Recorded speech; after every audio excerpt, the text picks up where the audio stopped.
நண்பர்களுக்கு வணக்கம். நம்ம என்ன பார்க்க போகிறோம் அப்படின்னா, இந்த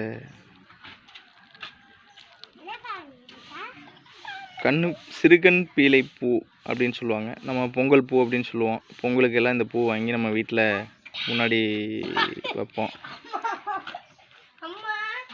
இதோட பயன் என்ன அப்படின்னா,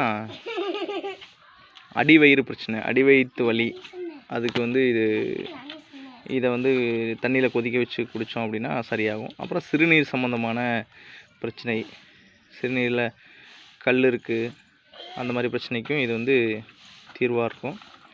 இது நவம்பர், டிசம்பர், ஜனவரி 3 மாதம் மட்டும்தான் இந்த பூ பூக்கும்.